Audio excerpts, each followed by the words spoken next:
Please आप आए sir और अपना म्यूट करें सर, आप आए। Praful Kumar ji please, welcome. Welcome sir, welcome. जी गुरुदेव, जी गुरुदेव। बहुत बहुत धन्यवाद सर। और सबसे पहले जितेंद्र शर्मा सर को, जिन्होंने इतना बड़ा लोगों को जिम्मेदारी उठाया है सर, योगा सेशन को चला करके। और बहुत अच्छा फील करते हैं। हम भी योगा में बरोबर लगातार आते रहते हैं सर, और आ भी रहे हैं। और इतना बड़ा नेशनल प्लेटफॉर्म पे आज हमारी कहानी सुनने के लिए इतने सारे लोग आए हुए हैं। मैं सभी साथी को दिल की गहराई से प्रणाम, नमस्कार, जय आरसीएम करते हुए, और हमारे गुरुदेव आदरणीय अमित सर, जिन्होंने इस बिजनेस में हमको लाया, उनके द्वारा मैंने इस बिजनेस को बहुत सारा चीज सीखने का, समझने का मौका मिला। इसी क्रम में हमारे सीरीज ऑफ अपलाइन आदरणीय सुनील सर, नरेश विश्वास सर, बंगाल से आदरणीय गुरुदेव असीम सर, प्रदीप सरकार जी, रविशंकर राय सर, इन सब की सानिध्य में इस बिजनेस को लगातार मैं सर सीखने का प्रयास कर रहा हूं। और सबसे बड़ी बात है सर, इस बिजनेस को मैंने क्यों ज्वाइन किया, मैं आज वो कहानी आप सबों के बीच में मैं रखने वाला हूं। तो मैं चाहूंगा कि आप सभी इस बेहतर प्लेटफॉर्म पे आकर के अगर आप अपना समय दे रहे हैं तो जरूर इस समय का भरपूर आनंद लें, भरपूर लाभ लें, पूरा टीम को उत्साहित करें, क्योंकि ये प्लेटफॉर्म ऐसा डिजाइनिंग किया गया है कि कोई भी व्यक्ति अपनी बातों को रख सकता है, बस उसके लिए उनके पास वो पात्रता होनी चाहिए। क्योंकि इस नेशनल प्लेटफॉर्म को हम लोग बहुत बड़े लेवल पे लेके जाने की तैयारी में है, तैयारी कर भी चुके हैं सर। आगे हम अपनी कहानी को रख रहे हैं सर आपके बीच में। जो भी हमसे लगेगा कि हमको ये चीज रखना चाहिए, मैं रखने का पूरा प्रयास कर रहा हूँ। क्योंकि मेरा संघर्ष बहुत थोड़ा कठिनाई वाली है सर। जब मैंने जिंदगी का शुरुआत किया था, मैं अपना बैकग्राउंड बता दूं सर, हम बहुत छोटे परिवार से हैं सर, किसान फैमिली से हैं। पढ़ाई लिखाई बहुत कम किया हूं मैं, हाई स्कूल पास हूं मैं सर। लेकिन हाई स्कूल पास करने के बाद जब जिंदगी का मैंने शुरुआत किया कि हमें कुछ करना चाहिए, तो मैंने छोटा सा व्यवसाय से स्टार्ट किया सर। मैं उस टाइम, जिस टाइम गांव ग्राम में आप जानते होंगे कि लालटेन और दीपक का सहारा लेकर के लोग अपना घर में गुजर बसर किया करते थे, तो उस टाइम जो है कि केरोसिन मिट्टी तेल मैंने बेचने का काम शुरुआत किया। तो लगा कि मैं इससे बहुत बड़ा कुछ कर लूंगा। धीरे धीरे जब और थोड़ा सा नॉलेज बढ़ता गया, हमको पता चला कि तो बहुत छोटा सा काम है, इससे तो गुजारा होने वाला नहीं है।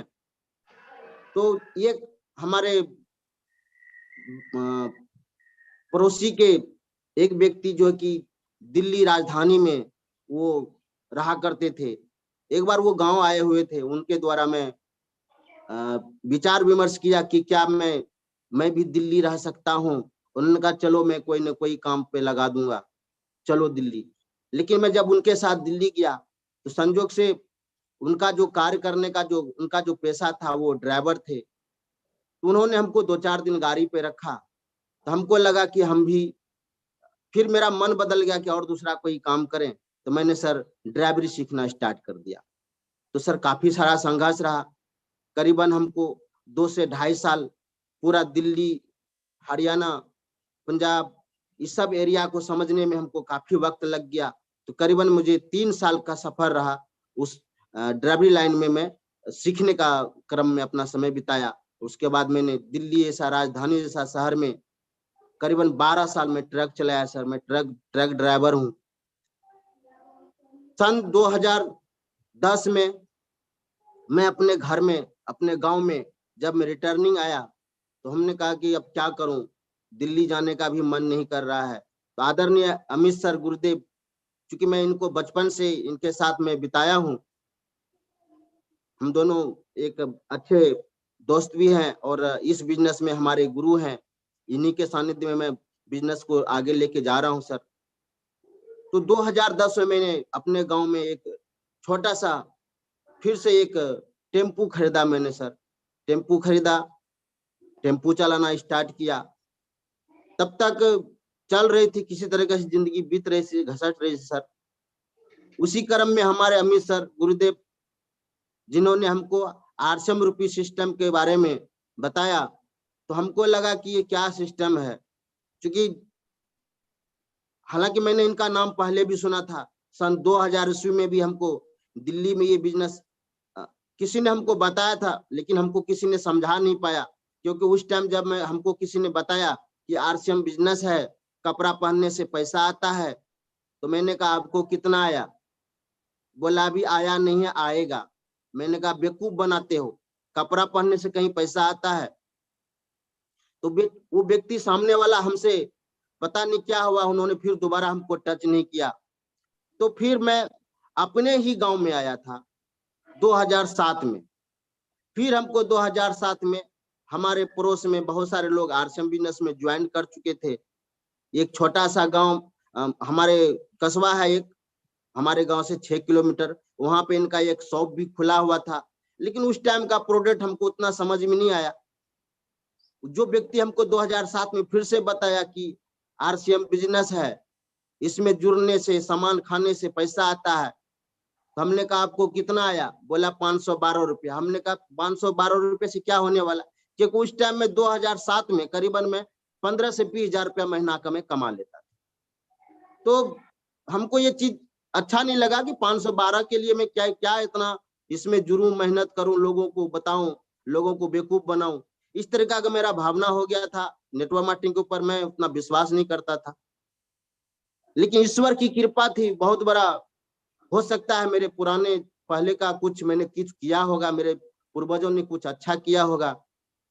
सन 2011 ईस्वी में 3 मार्च को आदरणीय गुरुदेव अमित सर के द्वारा फिर इस बिजनेस के बारे में हमको बताया गया। परमात्मा उस टाइम मेरे साथ था। उन्होंने एक दिमाग में एक छोटा सा अक्ल देने का काम किया। मैंने कहा ये बिजनेस मेरे लाइफ में 3 बार, ये तीसरा बार है। लगता है ये कुछ इससे कुछ है इसमें, क्योंकि ये 2 बार तो मैं मना कर चुका हूँ। हो सकता है अगर तीसरी बार मना कर दिया, हो सकता है इससे कुछ बड़ा होने वाला हो और मैं इसको मना कर दूं तो मेरा जिंदगी वहीं का वहीं रह जाएगा। तो मैंने परमात्मा पे विश्वास किया और अमित सर का गुडविल मेरे साथ बहुत अच्छा रहा है शुरू से। मैंने उस टाइम भी आरसीएम को ज्वाइन नहीं किया था, क्योंकि अमित सर का गुडविल बहुत अच्छा था। ये लाइफ में कभी झूठ नहीं बोलते हैं और अभी तक नहीं बोले हैं सर। तो मैंने कहा ये व्यक्ति बहुत अच्छा है, मैं ज्वाइन कर लेता हूँ, लेकिन मैं आरसीएम को करूंगा नहीं, ये मैं तय कर लेता हूँ। तो मैंने सर आरसीएम बिजनेस को ज्वाइन कर लिया, ज्वाइन किया, सामान परचेज किया। उस टाइम आता था किट। आज भी सर उस किट का मैं संभाल के रखा हुआ हूँ। एक बैग आता था, उस बैग में 3 पैंट पीस का कपड़ा था, 3 पैंट 3 शर्ट। और इनको लेने के बाद इनका कॉस्ट था शायद 1420 रुपया का, उनका परचेजिंग था। आज भी सर मैं अमित सर का 20 रुपया कर्ज लेके रखा हुआ हूँ, क्योंकि आज तक मैंने उनको 20 रुपया रिटर्निंग नहीं किया। हो सकता है मैं कभी दे भी नहीं पाऊँ, क्योंकि बहुत बड़ा रकम है सर, वो कर्ज में कभी चुका नहीं सकता मैं। क्योंकि कर्ज मैं इसलिए मानता हूं, अगर वो व्यक्ति आज हमारे जिंदगी में इस तरीका का अगर उन्होंने जिक्र नहीं किया होता क्या प्रफुल्ल जी आपको ये बिजनेस ज्वाइन करना चाहिए, शायद मैं आज भी वही टेम्पू चला रहा होता, या जीवन में और भी कुछ कर रहा होता, बहुत सारा भटकाव हो गया होता। क्योंकि मैं देख रहा हूं सर, जिस टाइम की मैं टेम्पू चला रहा था, आज भी देखता हूं कि जब मैं उसी रूट से जब मैं अपने कार्य के लिए निकलता हूं, तो देखता हूं कि वो व्यक्ति आज भी टेम्पू चला रहा है, जो व्यक्ति आज मेरे साथ उस टाइम भी 2011 में टेम्पू चला रहा है। तो कहानी ऐसे हुई कि सर मैं इस बिजनेस को करना नहीं चाह रहा था। लगातार बार बार अमित सर हमको प्रयास करते रहते थे कि प्रफुल्ल जी इस बिजनेस का मीटिंग में चलिए, ये बिजनेस बहुत अच्छा है, आपको करना चाहिए। मैं कहता सर अच्छा ठीक है मैं जाऊंगा। तो ये सबके साथ होता है और सब दिन होगा, ये भी मैं पूर्ण विश्वास के साथ कह सकता हूं कि जब आप किसी को मीटिंग में जाने के लिए कहेंगे तो मीटिंग का एक दिन पहले तक तो वो जाने के लिए बिल्कुल रेडी रहता है। मीटिंग का हो सकता है 8 बजे तक भी वो जाने के लिए रेडी रहता है। जैसे 8 बजता है, कोई न कोई इमरजेंसी, कोई न कोई व्यक्ति उनके घर में एक्सपायर हो जाता है, या तो कोई न कोई इमरजेंसी लग जाता है, जिसके वजह से बाद में कहता है सर मैं नहीं जा पाऊंगा, मेरे घर में बहुत बड़ा इमरजेंसी लग गया है, इसलिए मैं सर अगले मीटिंग में जाऊंगा। इस तरह का मैं बहाना काफी बार बनाया, काफी बार, करीबन हमको लगता है 2, 4, 5 बार मैंने सर को इस तरीका से मना किया, उनको बहलाया। हमको लगता था मैं जो बोल रहा हूँ वही सत्य है, क्या मैं इनको कि मैं फिर आदरणीय मुकेश कोठारी सर का प्रोग्राम पटना में सर था, तो अमित सर ने हमको उस बार बहुत सारा कसम उसम खिला करके हमको तैयार किया कि आपको इस बार पटना जाना ही जाना है, चाहे जो हो जाए। क्योंकि वो भी कहता है ना, ये कमराज होता है कि मरने के बाद लेके जाता है, और हमारे लिए अमित सर सोचिए कि वही था, वो जिंदा यमराज था, हमको पकड़ लिया था, बोला कि मीटिंग में जाना ही जाना पड़ेगा। हमको जाना नहीं पसंद था, करना पसंद नहीं था, तो हमको पटना जाने का मौका मिला मुकेश कोठारी सर का प्रोग्राम में। वहां पे जाके हमको पता चला कि आरसीएम बिजनेस करना चाहिए, क्योंकि मैंने वहां पे बहुत सारा लोगों को देखा कि जो अपने पैरों पे नहीं चल पा रहा था, जो बहुत कम पढ़ा लिखा था, रिक्शा चालक था, ऑटो चालक था, बस ड्राइवर था, बैंक मैनेजर था, और भी प्रोफेशन के लोग थे, और सब व्यक्ति आके स्टेज पे बता रहा है मैं इतने समय से आरसीएम बिजनेस कर रहा हूँ, मैंने इतने लाख कमा लिया, इतने हजारों रुपया का महीना का मैं इनकम लेता हूँ। तो वो जो 1 घंटा का सेशन रहा मुकेश कोठारी सर का, और मुकेश कोठारी सर का मैं, अमित सर बार बार हमको उनका ऑडियो सुनाया करते थे कि मैं जो कि 750 रुपया का नौकरी करने वाला व्यक्ति आज मैं आरसीएम बिजनेस से करोड़ों कमा चुका हूं। तो उस टाइम हमको लगता था कि ये झूठ फूस बात है, रिकॉर्ड कर लिया है, 750 रुपया कमाने वाला आरसीएम से कैसे करोड़ों कमा सकता है। लेकिन वही स्टोरी जब वहां पे उस स्टेज पे जाके उन्होंने बताया, तो हमको लगा कि यही व्यक्ति है, यही रियल में बात बोला गया है। फिर मैं सर वहां से अपना निर्णय को बदला, एक डिसीजन लिया, अब हमको अगर करना है तो आरसीएम बिजनेस करना है। अमित सर पूछे कैसा लगा, क्योंकि हर हेल्पलाइन पूछते हैं कि सर कैसा लगा, मैंने कहा सर अब जो भी लगा हो, लेकिन अब चलेगा तो आरसीएम ही चलेगा। तो अमित सर भी गदगद हो गए, जैसे हम लोग गदगद हो जाते, जैसे बोलता है एक नया व्यक्ति कि सर बहुत अच्छा लगा, तो गदगद हो जाता है जो उनको लेके जाता है। तो हो सकता है उस टाइम अमित सर भी उत्साहित हुए, लेकिन वो उत्साह उनके लिए, हमारे लिए बहुत काम किया, क्योंकि वो उत्साह जैसे हुआ, घर आकर के उन्होंने फिर से हमको एक बेहतर तरीका से प्लान बताया, हमको फिर इनका काम करने का तरीका को बताया। लेकिन मैं जब पटना से आया तब तक मैं बहुत बदल चुका था। घर आने के बाद वो जो मैं डेली सुबह 6 बजे 8 बजे जो निकल जाता था टेम्पू लेकर के, उस दिन मैं निकला नहीं। तो घर वालों को लगा कि चलो आज थका हुआ है, पटना से आया है, तो इसलिए आज नहीं गया टेम्पू चलाने। दूसरा दिन भी नहीं गया सर, तीसरा दिन भी नहीं गया, चौथा दिन भी नहीं गया, 5वां दिन तो पूरा घर का परिवार का पंचायत बैठ गया, आखिर क्या बात है, अब आप टेम्पो चलाने के लिए नहीं जा रहे, पटना से आके आप क्या ऐसा हो गया है। हम बोले अब टेम्पू नहीं चलेगा भाई। बोला क्यों, फिर घर कैसे चलेगा। बोला घर जैसे चले, लेकिन अब टेम्पू नहीं चलेगा, अब चलेगा तो सिर्फ आरसीएम चलेगा। सर उस टाइम मेरे ऊपर बहुत बड़ा जिम्मेदारी था, क्योंकि घर का भी खर्चा चलाना होता था। उस टाइम मेरा परिवार में मैं था, मेरी पत्नी, एक बच्चा और माँ बाप, तो इतना सारा परिवार को हमको लेके चलना था। चैलेंज भी था, क्योंकि हमारा घर उस टाइम टेम्पू से ही चला करके हम अपना जीवन यापन करते थे। तो मैंने सर फिर भी मैंने पता नहीं क्या हो गया था, मैंने डिसीजन ले लिया कि अब चलेगा तो सिर्फ आरसीएम बिजनेस ही चलेगा। तो अमित सर भी थोड़ा देर के लिए घबरा गए, बोला, अमित सर बोले नहीं आप इनको पार्ट टाइम करो। मैंने कहा सर अब पार्ट टाइम नहीं, अब ये फुल टाइम चलेगा। तो इनको भी लगा कहीं ये फिर फेल कर जाएगा। हमने कहा सर फेल उल कुछ नहीं, फिर इनको भी विश्वास नहीं हुआ, फिर ये अपने अपलाइन के पास जाकर के इस बात को रखा कि सर ये प्रफुल्ल जी टेम्पू चलाते थे, आज ये कह रहा है कि सर अब मैं फुल टाइम करूंगा, क्या ये कर पाएगा? फिर वो भी अपलाइन जो आदरणीय नरेश विश्वास सर, क्योंकि वो बहुत जिम्मेदार व्यक्ति थे, तो उनके पास जब इस बात को रखा गया तो उन्होंने भी हमको ये सलाह दी कि प्रफुल्ल जी आप फुल टाइम मत करो, क्योंकि अभी इनकम आएगा नहीं, इसलिए आप कर नहीं पाओगे, आउट हो जाओगे। हमने कहा सर आउट क्या, आउट तो मैं पहले था, अब मैं बढ़िया जगह पाया हूँ। आउट तो पहले था, कभी ये काम कभी वो काम, कभी कुछ दिमाग में चलते रहता था कि कैसे बड़ा पैसा बड़ा इनकम आएगा, कैसे मैं बेहतर लाइफ बना पाऊंगा। तो उस टाइम आउट था, उस टाइम कोई पिच नहीं बना हुआ था, कहाँ पे रन बनाऊंगा। अब तो यहाँ रन बनाने का मौका मिल गया सर, अब मैं चलेगा तो सिर्फ आरसीएम बिजनेस ही चलेगा। बोला देख लीजिए। फिर अमित सर को धीरे से कान में कहा इसके ऊपर ध्यान दीजिएगा, कहीं ये भटक जाएगा तो फिर बदनामी हो जाएगा। और अमित सर का तो इतना सारा बदनामी हुआ, उसका वो तो धन्य है हमारे लिए, क्योंकि उन्होंने ऐसा कभी मेरे बारे में पॉजिटिव ही सोचा।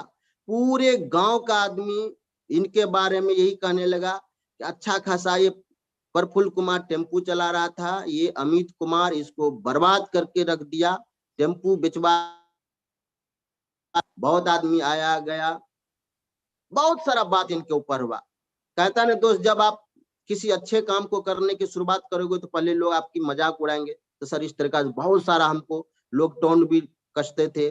जब मैं घर से निकलता था तो लोग हमको फिर अपने नाम से नहीं पुकारते थे, तो वो देखो आरसीएम आ रहा है, आरसीएम जा रहा है। लेकिन मजे की बात है सर, बहुत आनंद आता है जब आप इसमें शुरुआत में थोड़ा सा लगेगा आपको कि क्या मैं गलत तो नहीं कर लिया। ये एक बात है कि फिर आप जब कुछ समय तक आरसीएम बिजनेस कर लेंगे तो आपका जो आता पता देने वाला व्यक्ति होता है, फिर घर का आदमी को पता नहीं चलता कि आप कहाँ रहते हैं, क्या करते हैं, पर उसी को जरूर पता चल जाता है कि आप कहाँ रहते हैं, क्या करते हैं। जब मैं आरसीएम बिजनेस को शुरुआत किया तो हमसे जब कोई मिलने के लिए आता था तो हमारे घर वाले को बाद में पता चलता कि कोई मिलने के लिए आया है, पर उसी को पहले पता चल जाता था कि कोई मिलने के लिए आया है प्रफुल्ल जी से। तो वो पहले बताता था कि आरसीएम प्रफुल्ल जी थोड़े मिलेंगे अभी। बोला क्यों? बोला तो वो तो गया होगा नमक तेल बेचने के लिए, आरसीएम करता है ना आजकल, तो कब मिलेगा? तो वो सुबह 8 बजे से पहले मिलेगा और रात को 9 बजे के बाद मिलेगा। तो ये पड़ोसी को पहले पता होता था मैं कब निकलता हूँ, कब मैं घर आता हूँ, क्या करता हूँ, ये पहले पता हो जाता है। तो ये बहुत अच्छा भी लगता है सर, क्योंकि एक पहचान बन जाता है। तो मैंने सर इसी तरीके से संघर्ष को शुरुआत किया करते करते। तो अब मुझे सर पूछे कि प्रफुल्ल जी आपसे इससे पहले आपका क्या सपना है, क्या पूरा करेंगे आप? हमने कहा सर कम से कम 5,000 रुपया महीना का हो जाना चाहिए ताकि मेरा घर चल जाए। सर मेरे साथ अमित सर का बहुत बड़ा योगदान रहा। उन्होंने कहा पहले मैं आपको 5,000 रुपया पे लेके जाने के लिए आपको काम करूंगा, रास्ता बताऊंगा। मैंने सर लगातार करते गया। एमरोल्ड पिन पे जब ये ईगल पिन पे जब मैं पहुंचा तो वहां से सर 4,500 5,000 आना स्टार्ट हो जाता है। क्योंकि मैं उस टाइम प्रोडक्ट भी काफी बेच लेता था, क्योंकि ये बिजनेस प्रोडक्ट से ही बना हुआ है, प्रोडक्ट से ही चलेगा, आजीवन चलेगा सर। तो प्रोडक्ट प्रमोशन में बरोबर दिया करता था, प्रोडक्ट काफी बेचता था मैं, टीम भी बनाता था, टीम भी बना सर। धीरे धीरे इस तरीका से फिर पूछा अगला टारगेट आपका क्या है? हमने कहा सर अगला टारगेट हमको कम से कम एक बाइक होना चाहिए, क्योंकि मैं पैदल इस बिजनेस को करता था सर, पैदल चलता था, काफी धूप कड़ाके की धूप होता था सर। मई जून में जो धूप होता है ना सर, उस धूप में भी मैं काफी संघर्ष किया। हमको धूप नहीं लगता था उस टाइम, एक ही चीज दिखता था कि हमको इस बिजनेस में आगे बढ़ना है, सफल होना है। और आदरणीय टीसी सबरा सर का जो एक बुक भी है, उनका ऑडियो कैसेट भी है, जीवन ही एक खोज, मैंने उनको पढ़ा, मैंने उनका कैसेट को सुना। तो उन्होंने उसमें कहा है कि आदमी धर्म और काम दोनों को अलग अलग मानता है, लेकिन ये ऐसा व्यापार है यहाँ पे काम और धर्म दोनों होता है एक साथ। तो मैं सर उससे बहुत प्रभावित हुआ था, क्योंकि लोग धर्म करने के लिए अलग से जाता है, कहीं न कहीं तीर्थ करने के लिए कुछ न कुछ चंदा वगैरह देता है, तब सोचता है कि मेरा धर्म का काम हुआ। लेकिन टीसी जी का विचार से जब मैं उनकी विचारों को जाना तो वहां यहाँ पता चला कि यहाँ तो कर्म के साथ ही धर्म जुड़ा हुआ है। क्योंकि आज अगर सर हम इस बिजनेस में अगर यहाँ तक इतना सारा बात बोल पा रहे हैं, इतनी सारी बातों को समझ पा रहे हैं, तो ये आरसीएम रूपी सिस्टम की देन है। और इस सिस्टम की वजह से सर मैं आज अपनी एक खुशहाल जिंदगी बिता रहा हूँ।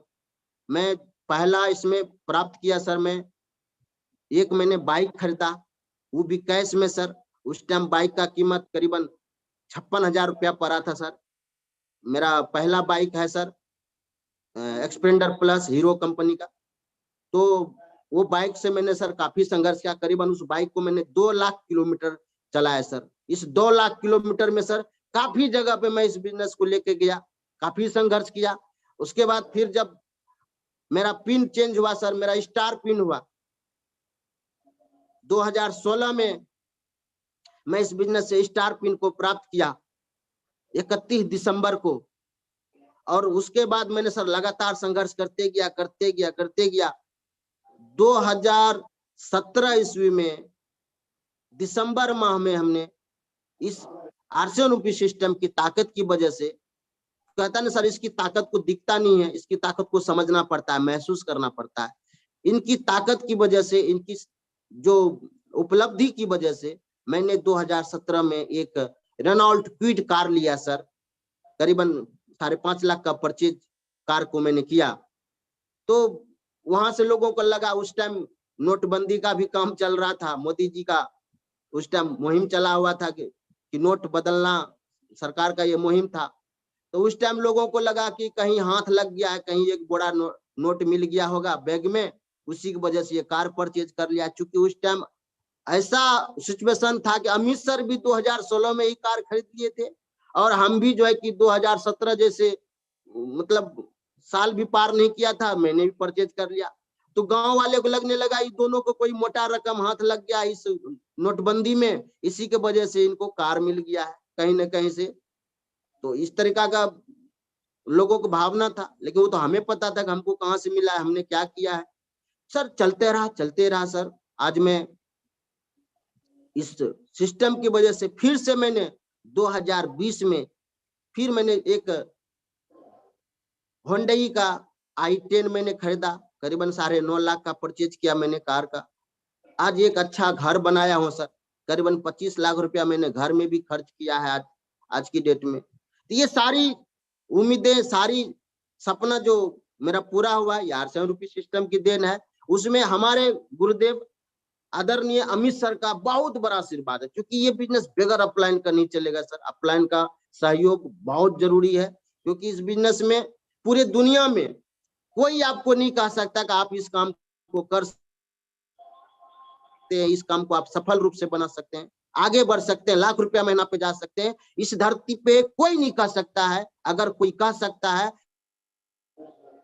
सिस्टम में अपलाइन ही कह सकता है कि आप 1 लाख रुपया महीना नहीं, लाखों रुपया महीना कमा सकते हैं। सर मैं चलते चलते इस बिजनेस में आज फाउंडर एमरोल्ड पिन पे हूँ। ये गुरुदेव का बहुत बड़ा आशीर्वाद है, क्योंकि उस पिन पे भी लेके जाने के लिए काफी सारा संघर्ष किया सर ने हमारे पीछे, बहुत सारा योगदान है सर का। और आज सर मैं काफी महीने का 1 लाख रुपए से ज्यादा का इनकम लेता हूँ। अगर हाईएस्ट इनकम की बात करूँ तो सर मैं 1,52,000 रुपया तक गया हूँ सर। मैंने कभी ऐसा सपने में नहीं सोचा था, क्योंकि मेरा पहला सपना जो मैंने बता दिया सर ने जब मेरा पूछा था कि मैंने कहा 5,000 रुपया महीना सर। लेकिन आज जब लाखों से ऊपर आता है तो वो दिन में देखता हूँ तो कहता हूँ सर क्या हो गया, ये क्या चमत्कार हो गया। सर आरसीएम बिजनेस चमत्कार करता है, इसके ऊपर फोकस कर दीजिए, इसके ऊपर विश्वास कर लीजिए, भरोसा कर लीजिए। 2 आदमी पर भरोसा करिए, एक तो खुद पे भरोसा कर लीजिए, एक अपलाइन के ऊपर भरोसा कर लीजिए। सर आज मेरी कहानी, बातें तो बहुत सारी है, समय इजाजत नहीं दे रही है, इसलिए सर मैं अपनी कहानी को अब स्थगन की ओर लेके जाने का प्रयास कर रहा हूं। और आज इस नेशनल प्लेटफॉर्म पे हमको इतना अच्छा बात करने का हमको मौका मिला, अपनी बातों को रखने का मौका मिला। मैं तमाम गुरुजन को, तमाम सुनने वाले को मैं जय आरसीएम, प्रणाम, नमस्कार सब करता हूं सर। और गुरुदेव जितेंद्र शर्मा सर ने जो कल हमको सर फोन करके कहा कि प्रफुल्ल जी कल आपको अपना स्टोरी सुनाना है, तो सर पूरे घर में मैंने ये बात को जब बताया कि आज मैं कल के डेट में 12 तारीख को नेशनल चैनल भीष्म पितामह गुरुदेव बीसी साबरा सर के चैनल पे मैं अपनी बातों को रखने वाला हूं, तो मेरे पूरे घर में लगा कि एक त्योहार सा हो गया सर, एक उत्साह हो गया कि सर इतना बड़ा लेवल पे आपको बोलने का मौका मिल रहा है। हमने कहा ये सब गुरुदेव का कृपा है। और बहुत ही मैं भावुक हूं सर, आज इतना अच्छा मौका हमको मिला सर। तो मैं इन्हीं शब्दों के साथ तमाम गुरुदेव को मैं जय आर सम कहते हुए अपनी वाणी को विराम देता